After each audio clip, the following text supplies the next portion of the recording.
अब जब आप इस थंबनेल और टाइटल को देखकर यहाँ तक आए हैं, तो आपने ये उम्मीद ज़रूर लगाई होगी कि जिन 2 कार्स का थंबनेल मैंने लगाया है, उनके बारे में मैं आपके सारे डाउट्स क्लियर कर दूँ। जिससे आपका पैसा एक सही कार पे लगे और आपको समझ आए कि आपको कौन-सी कार लेनी चाहिए। क्योंकि दोनों में से कोई भी कार सस्ती तो अब बिल्कुल नहीं है। नमस्कार देवियों और सज्जनों, मैं हूं अजय मिश्रा और आप देख रहे हैं आपका अपना यूट्यूब चैनल ऑटो इन्फोटेक। बिना देरी के वीडियो को शुरू करते हैं, जहां हम आज कंपेयर करेंगे होंडा अमेज और मारुति सुजुकी डिजायर 2024 के फेसलिफ्ट को। चलिए वीडियो को बिना देरी के शुरू करते हैं। Let's go.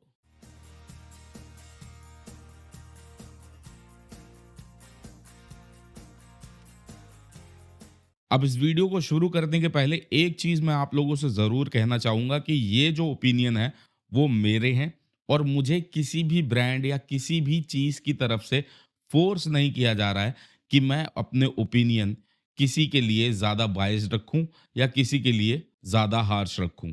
तो बिना देरी के अब मैं आपको एक एक करके दोनों गाड़ियों की प्रैक्टिकलिटी, डिजाइन, परफॉर्मेंस, फीचर्स, सारी चीजों के बारे में बताता हूं, जिससे आप एक बेहतर गाड़ी चुन पाएँ। तो अगर मैं बात करूँ सबसे पहले एस्पेक्ट की, तो वो है इनका डिज़ाइन। देखिए डिज़ाइन वाइज़ अगर मैं बात करूँ तो मुझे मारुति सुजुकी डिज़ायर जो है वो ज़्यादा सेडान टाइप की गाड़ी लगती है। एक ज़्यादा ट्रेडिशनल सेडान जो बोलते हैं वैसी टाइप की कार लगती है। वहीं अगर मैं होंडा अमेज की बात करूँ तो वो थोड़ी बॉक्सी लुक्स में आती है। नॉट दैट कि वो खराब लगती है, बट डिज़ाइन जो है वो आपकी प्रेफ़रेंस होना चाहिए। अब बहुत से लोग ये कह रहे हैं कि होंडा अमेज में उसका जो आगे की ग्रिल है वो एलिवेट से इंस्पायर्ड है और पीछे उन्होंने होंडा सिटी की टेल लैम्प को कॉपी कर दिया है।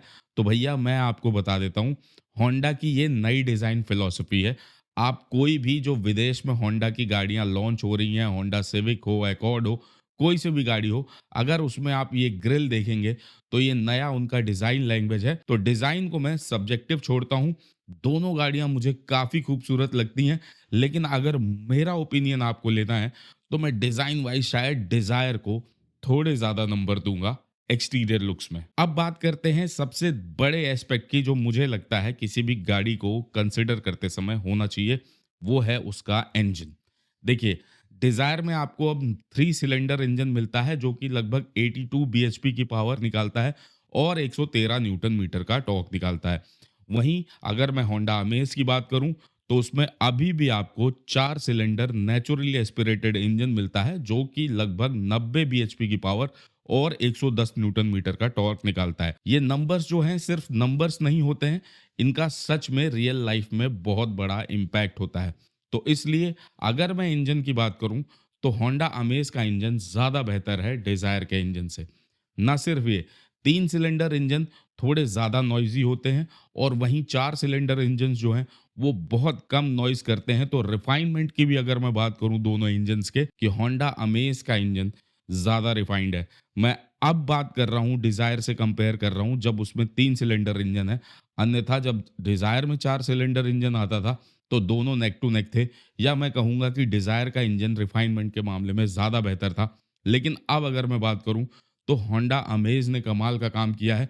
इंसुलेशन भी बहुत तगड़ी लगाई हुई है, जिसकी वजह से आपको इस इंजन से बढ़िया परफॉर्मेंस, बढ़िया लाइफ, बढ़िया रिलायबिलिटी ज़रूर देखने को मिलेगी और आप इस गाड़ी को लेने के बाद ज़्यादा सैटिस्फाइड होंगे। तो अगर आपका इंजन एक प्रेफ़रेंस है, तो मैं ज़रूर कहूँगा आपसे कि आप होंडा अमेज को ज़रूर कंसिडर कीजिए डिज़ायर के ऊपर। अब तीसरी बात आती है जो इस देश को सबसे ज़्यादा मैटर करती है, वो है किसी भी गाड़ी की फ्यूल इकोनॉमी। तो देखिए जी, मैं फ्यूल इकोनॉमी को लेके बता दूं तो मारुति को बीट करना फ्यूल इकोनॉमी में नामुमकिन सा है। देखिए डिज़ायर की माइलेज 25 से 26 किलोमीटर पर लीटर तक क्लेम की जा रही है, वहीं होंडा जो है 19 मैक्सिमम क्लेम कर रहा है। यहाँ पर डिज़ायर जो है आपके लिए क्लियर विनर लग सकता है, लेकिन at the cost of what? At the cost of performance, at the cost of refinement. ये चीज आपको ध्यान रखनी है कि माइलेज जी ठीक है आपकी रनिंग कॉस्ट को कम कर देगी, लेकिन आपकी परफॉर्मेंस इस गाड़ी में कम होगी और आपकी गाड़ी की जो रिफाइनमेंट है वो भी आपको इसमें कम देखने को मिलेगी। तो इस चीज को जरूर कंसिडर कीजिएगा जब आप अमेज और डिजायर लेने जा रहे हो। लेकिन अगर फ्यूल इकोनॉमी ही सिर्फ आपका कंसर्न है तो आपको डिजायर के अलावा कोई और गाड़ी नहीं देखनी चाहिए। अब बात करते हैं इन गाड़ियों में आने वाले फीचर्स की। देखिए, फीचर्स में आपको एक चीज़ बता दूँ कि वेंटिलेटेड सीट्स आपको दोनों में ही नहीं मिलती है। डिज़ायर में आपको क्या एक्स्ट्रा मिलता है, वो है 360 डिग्री कैमरा। डिज़ायर में आपको 360 डिग्री कैमरा के अलावा मिलती है एक छोटी-सी सनरूफ। वहीं अमेज़ में फर्स्ट इन सेगमेंट आपको एडास देखने को मिलता है विद लेवल 2 कैमरा बेस्ड है, लेकिन कहीं न कहीं अगर आपको हाईवे ट्रिप्स करनी है तो आपके ज़्यादा काम आने वाला है। साथ ही साथ अमेज़ में आपको बेस मॉडल से ही टच स्क्रीन इंफोटेनमेंट सिस्टम देखने को मिलेगा, प्रोजेक्टर हेडलैम्प्स देखने को मिलेंगे और सेमी डिजिटल एमआईडी देखने को मिलेगी, जो कि इस गाड़ी को काफ़ी प्रीमियम फ़ील कराती है। तो इस हिसाब से अगर मैं फीचर्स की बात करूँ, तो अगर आपको बच्चे सुखाने हैं अपने, सिर्फ़ बच्चे ही सूख सकते हैं उस सनरूफ में, ये चीज़ आप याद रखिएगा, बहुत छोटी सनरूफ है, तो आपके लिए डिज़ायर ज़्यादा कारगर हो सकती है। अगर आपको लगता है कि नहीं जी 360 डिग्री कैमरा भी आपके पास होना चाहिए, तो आपके लिए डिज़ायर ज़्यादा कारगर हो सकती है। लेकिन मेरे हिसाब से अगर प्रैक्टिकल फीचर्स की बात करूँ, तो अमेज़ कहीं ज़्यादा आगे है। जैसे अगर आप हाईवे क्रूज़िंग करने वाले हैं, तो एडास आपके बहुत काम आने वाला है। साथ ही साथ आपको बेस मॉडल से ही टच स्क्रीन इंफोटेनमेंट सिस्टम देखने को मिल जाएगा, जो कि वायरलेस एंड्रॉयड ऑटो और एप्पल कारप्ले के साथ चलता है। एलईडी प्रोजेक्टर हेडलैम्प्स आपको देखने को मिल जाएँगे एंड अबव ऑल आपको इसमें एक बड़ा बूट स्पेस भी मिल जाएगा। अगर आपको प्रैक्टिकैलिटी ज़्यादा चाहिए, तो मुझे लगता है कि अमेज़ ज़्यादा प्रैक्टिकल है। बात करें अगर अपने अगले पॉइंट की, तो वो है फिट एंड फिनिश। देखिए जी, सबसे सही बात जो मैं आपको बताने जा रहा हूँ वो है फिट फिनिश की।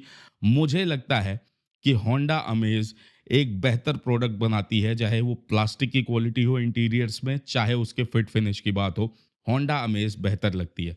डिज़ायर या मारुति की गाड़ियों के साथ मुझे जो समस्या लगती है पर्सनली, कि आप उनकी 8 लाख की गाड़ी ले लो या आप उनकी 18 लाख की गाड़ी ले लो, वो ऑल एंड ऑल सेम सी ही फील होती हैं। सेम स्टीयरिंग व्हील होगा, सेम इंफोटेनमेंट सिस्टम, मतलब सारी चीज़ें जो है ना बहुत ही ज़्यादा कॉमन यूज़ करते हैं। होंडा की जो गाड़ियाँ हैं उनमें आपको हर गाड़ी में लगभग थोड़ा-थोड़ा फ्रेश सा फील देखने को मिलेगा। और फिट फिनिश की बात करूँ तो होंडा का कोई मैच नहीं है अगर मैं डिज़ायर से कंपेयर करूँ तो। इसलिए मुझे लगता है फिट फिनिश में भी होंडा अमेज़ ज़्यादा बेहतर होने वाली है आपके लिए। अब बात करें अगर अगले पॉइंट की, तो वो है राइड क्वालिटी। राइड क्वालिटी में जी मैं मानता हूँ कि डिज़ायर जैसा शायद होंडा अमेज़ ना परफ़ॉर्म करे। चाहे वो हाई स्पीड्स पे हो, चाहे वो सिटी राइड्स में हो, डिज़ायर एक बेहतर ऑपोज़िशन है, क्योंकि होंडा अमेज़ के सस्पेंशंस जो हैं, वो थोड़े सॉफ्टली ट्यून किए हुए हैं, जिसकी वजह से आपको सिटी राइड्स तो अच्छी मिल जाती है, बट हाई स्पीड्स पे ना वो मज़ा आपको नहीं मिलता है। तो इस मामले में मैं मानता हूँ कि डिज़ायर शायद आपको सेगमेंट की सबसे अच्छी राइड क्वालिटी देने में सक्षम है। तो अगर आपको एक बेहतर राइड क्वालिटी चाहिए, तो मुझे लगता है आपको डिज़ायर की तरफ जाना चाहिए। अब अगर आप ऑटोमैटिक लेने की सोच रहे हैं, तो मेरे हिसाब से ऑटोमैटिक भी होंडा अमेज़ का ज़्यादा बेहतर है। क्योंकि डिज़ायर आपको एएमटी ऑफ़र करता है, जो कि एक तरह से मैनुअल ट्रांसमिशन ही है, बस उसे ऑटोमेट कर दिया गया है। लेकिन सीवीटी एक बेहतरीन ऑटोमेटिक ट्रांसमिशन है, जिसके कंफर्ट का कोई कंपैरिजन नहीं है when we compare it with AMT. देखिए, सीवीटी जो है प्लस राइड्स के लिए जाना जाता है, एकदम क्लासी राइड्स के लिए जाना जाता है। गियर शिफ्ट्स वगैरह आपको इसमें पता नहीं चलते। इसलिए मुझे लगता है कि अगर मैं राइड क्वालिटी की बात करूं इन ऑटोमेटिक, तो मुझे लगता है होंडा अमेज का कोई जवाब नहीं होने वाला है। एक क्वेश्चन आपके दिमाग में और आ सकता है कि आपको सीएनजी में कौन सी गाड़ी लेनी चाहिए, क्योंकि होंडा ने तो अमेज में सीएनजी ऑफर की नहीं है। तो जी मैं आपको बता दूं कि होंडा कंपनी फिटेड सीएनजी लगा के तो नहीं देता है, बट आपको थर्ड पार्टी के थ्रू शोरूम से ही 75,000 रुपए में सीएनजी लगा के दे देगा, वो भी आपके पेपर पे रजिस्टर्ड होगी। तो इसलिए आपको अगर सीएनजी का ऑप्शन चाहिए, तो वो भी आपको होंडा अमेज में मिल जाएगा। और आप जानते हैं सीएनजी 4 सिलेंडर में ज़्यादा बेहतर परफॉर्म करती है बजाय कि 3 सिलेंडर। लेकिन हाँ, अगर माइलेज की बात आएगी, तो होंडा अमेज की सीएनजी डिज़ायर के कहीं आस-पास भी नहीं होगी, इस बात की तो मैं शर्त लगा सकता हूँ। तो अगर आप माइलेज कॉन्शियस ज़्यादा हैं सीएनजी में या पेट्रोल में, तो डिज़ायर का कोई मैच नहीं है। मैं फिर से ये बात दोहरा देता हूँ। अब बात करते हैं केबिन स्पेसेस की। तो केबिन स्पेसेस की अगर मैं बात करूँ, तो आपको कहीं से भी कोई दिक्कत नहीं होने वाली है दोनों ही गाड़ियों में। अगर कोई 19-20 का फ़र्क बता रहा है आपको, तो उसे आप इग्नोर कर सकते हैं। दोनों गाड़ियों में आपको रियर एसी वेंट्स मिल जाते हैं। दोनों गाड़ियों में आपको रियर आर्म रेस्ट मिल जाते हैं। डिज़ायर में आपको रियर सीट पे एडजस्टेबल हेडरेस्ट मिल जाते हैं, जो कि एक अच्छा प्लस पॉइंट है। बाकी दोनों गाड़ियों में कोई भी ऐसी चीज़ नहीं है जो काफ़ी बड़ा अंतर लेके आए इन टर्म्स ऑफ कंफर्ट। तो आप दोनों गाड़ियों को इंटीरियर स्पेस के मामले में बिल्कुल निश्चिंत होके चुन सकते हैं। तो अगर आप चाहते हैं स्पेस और कंफर्ट के लिए कोई गाड़ी लेना, तो आप दोनों में से कोई सी भी ले सकते हैं। यहाँ पर ये चीज़ टाई है। And at last but not least, अब बात करते हैं इनकी reliability and cost of ownership की। देखिए, रिलायबिलिटी के मामले में दोनों ही गाड़ियाँ शानदार हैं। दोनों में ही कहीं से कोई दिक्कत नहीं है। आप दोनों गाड़ियों को अगर अच्छे से मेंटेन करते हैं, तो आप ये मान के चलिए कि दोनों गाड़ियों को ही 15 साल चला सकते हैं। इंजन के मामले में मैं कहूँगा होंडा का थोड़ा-सा अपर हैंड है, तो वो और ज़्यादा रिलायबल होने वाली है। बाकी दोनों गाड़ियों में आपको कहीं से कोई दिक्कत नहीं आने वाली। अगर कॉस्ट ऑफ ओनरशिप की बात करूँ, तो maintaining both cars will be like the same. मतलब अगर उनके मेंटेनेंस की बात करूँ, सर्विस की बात करूँ, तो दोनों का मेंटेनेंस सर्विस बराबर ही रहेगा। हाँ, running cost due to petrol and fuel efficiency Dzire की काफ़ी कम होगी, तो ये चीज़ आपको हमेशा ध्यान रखनी है। अब मैं बात करना चाहूँगा अपने वर्डिक्ट की। देखिए, अगर मेरे पास 10-12 लाख रुपए हैं और मुझे एक कार लेनी है, तो मैं आपको बिना किसी डाउट के कह रहा हूँ कि मैं होंडा अमेज़ दोबारा ले लूँगा। कारण बहुत ही सिंपल है। मैं बहुत सारी हाईवे राइड्स करता हूँ जहाँ पर मुझे एडास बहुत ज़्यादा काम आने वाला है, जहाँ पर मुझे क्रूज़ कंट्रोल बहुत ज़्यादा काम आने वाला है और एडास के जितने भी फीचर्स हैं, चाहे वो लेन कीप असिस्ट हो या फिर लेन वॉच कैमरा वगैरह जो इसमें दिया गया है, वो मुझे लगता है मेरे ज़्यादा काम आने वाला है। सनरूफ का मैं कभी बहुत बड़ा फ़ैन नहीं था, तो इसलिए मैं सनरूफ को दरकिनार कर देता हूँ। प्लस इसमें 4 सिलेंडर इंजन मिलता है, जो कि ज़्यादा रिफ़ाइंड है, ज़्यादा पावरफुल है और मुझे यही ज़्यादा चाहिए कि एक गाड़ी जब मैं चलाऊँ, तो वो मुझे रिस्पॉन्स भी ज़्यादा दे, भले ही माइलेज थोड़ी बहुत कम दे दे। बाकी मैं डिसीज़न आपके ऊपर छोड़ता हूँ कि आपको कौन-सी गाड़ी लेनी है, वो आप डिसाइड कर सकते हैं। मेरा वर्डिक्ट ये है कि अगर मुझे अमेज़ और डिज़ायर में से लेनी हो, ओवरऑल पैकेज को देखते हुए, तो मैं अमेज़ ही लूँगा। लेकिन अगर मुझे माइलेज के लिए लेनी है, मुझे एक बेहतर लुक्स के लिए गाड़ी लेनी है, तो मैं शायद डिज़ायर की तरफ स्विच कर जाऊँ। आशा करता हूँ कि ये वीडियो आपको पसंद आई होगी और एकदम निष्पक्ष लगी होगी। अगर ऐसा है, तो इस वीडियो को एक लाइक ज़रूर कीजिएगा। जितना हो सके अपने दोस्तों के साथ शेयर कर दीजिएगा और अगर हो सके, तो आपके अपने यूट्यूब चैनल ऑटो इन्फोटेक को सब्सक्राइब कर लीजिएगा। जाते-जाते फिर से वही एक बात कहूँगा कि जो देश के साथ खड़े हैं, उनके साथ खड़े रहिए। जय हिंद, जय भारत।